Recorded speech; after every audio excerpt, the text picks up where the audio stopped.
ปงจุ่มโอ้ยหน้าสังวราในมหาบ้าเพียวสองศพจันถ้าแต่หลวงอุตันสินก็มีเวลาให้ดูในต้านไว้เมื่อ30 ปีพ้นมาเอาจปงจุ่มออกมาอย่างโพธิธรรมมาผูกไว้เสียแล้วว่ากันเจ้าลูกมหาสถานน้องเจ้ามหาสถานพระปู่รุ่งราให้วัดเป็นวัดเป็นจ้องเป็นตึกสอนเด็กลูกเฮงเป็นตีเป็นเด็กเฮงไทยธรรมะเป็นตีธรรมะทำปริยัติธรรมะ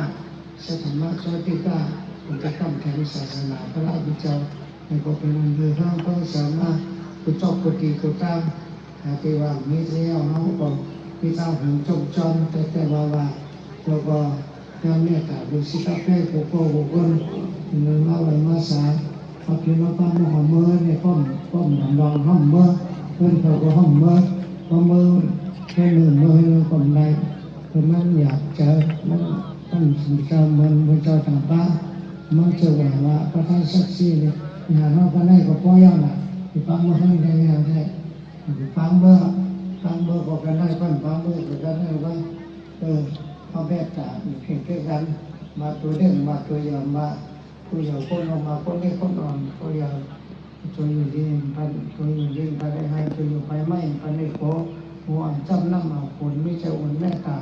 ถ้าดูหนาเป็นเพ่งกันตั้งเสียงในหอดเป็นคำมหานิพพาน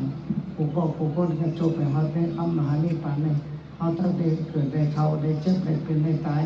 จากที่ชราจากที่มรณะทุกข้ามันเจอในที่ฉะนั้นดูข้าเจอเสียงเพียงคำจำสิงจำตั้งนา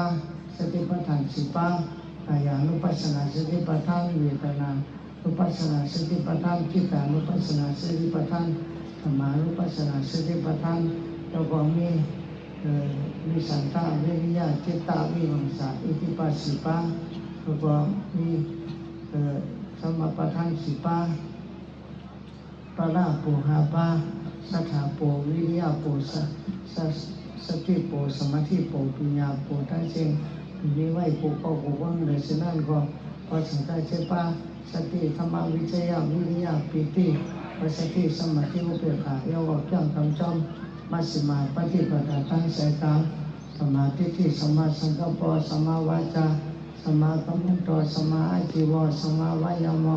สมาสติสมาสมาธิทุกข์ก็เป็นสิกขาปุกสังฆะ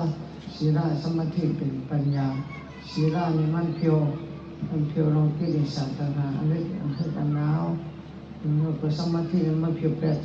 คือใจกิเลสตัณหาเส้นการปัญญาญาณมันเพียวแปดกิเลสตัณหาอันเต้นอ่อนอันอุ่นอ่อนทั้งสิ้นในเป็นตั้งอย่างตั้งกรรมทั้งสองคำมาแล้วเป็นเจ้าเฮาสั่งสอนไว้เรื่องในการบางเมื่อเพื่อให้การดีๆสีมันนอกหัวใจจริงจังที่เขาที่ปั่นผ่านเที่ยวเราจบของจุ่มก็พอตลาดติดก็พอเช่นในบ้านตลาดสอนคือเป็นคนทุกข์ในวัดใต้สัมสนาลงเป็นน้องเท่าน้องเจ็บลงเป็นน้องตายทั้งสิ้นในอดสมัยเกี่ยมานิพพานะเสื้อสาวที่กัดเทียนไปจุดประหัตเป็นข้ามหานิพพานที่จุดสั่งในนอกใต้สัมปังนี้ก็เกิดมาเป็นคนเราเป็นคนนี้เกิดมาเป็นเพียรเป็นพี่ชาวเพียรเนี่ยเป็นออกแมนทางซ่าเป็นอยู่เลยอายุวันน่าสุขก็ได้ปฏิภาณะจุดนี้ปาเปียวพิจุกุจุกุมโยกุสังกุปอะไรเป็นนิอาสามิใจอาสามิสัมปรมิสิปะนิสานาปรมิสิลาปรมิเมฆนาปรมิปัญญาปรมิวิริยะปรมิปฏิปรมิเสตาปรมิอธิฐานะปรมิเมตตาปรมิอุเบกขาปรมิ30 ชุดที่ทั้งมีเปลี่ยนทั้งพันเลี้ยงปานเลี้ยงข้างไก่มือไก่ประตูรถซ้อนน้อยใส่เชิงปั่นไปโชว์ปรมิน้อยโชว์ข่าวเป็นที่ของชนเรื่องมันจำฐานะศีลจากได้ปัญญาวิริยะที่มีอันตรายจากจึงพอจังให้พอการคงเพราะว่าปรมิน้อยโชว์ข่าวเพื่อว่าจงเที่ยวเรื่องมันจำคนเดียดต่างภาวะใจตาเรื่องจับจำมันไปเฮลงกุมาสังพอต่อตัดเรื่องจมหลีปั่นมาถึงมาอย่างพยังอามันที่เตียงวิเศษวิคัมส่วนมหาคำที่กัดเตียงผู้พ่อผู้คนคนนั้นผู้เจ้าผู้ป้าจะทำเลยการนอนนิพพานซาไปเจยอตุสาธุสาธุ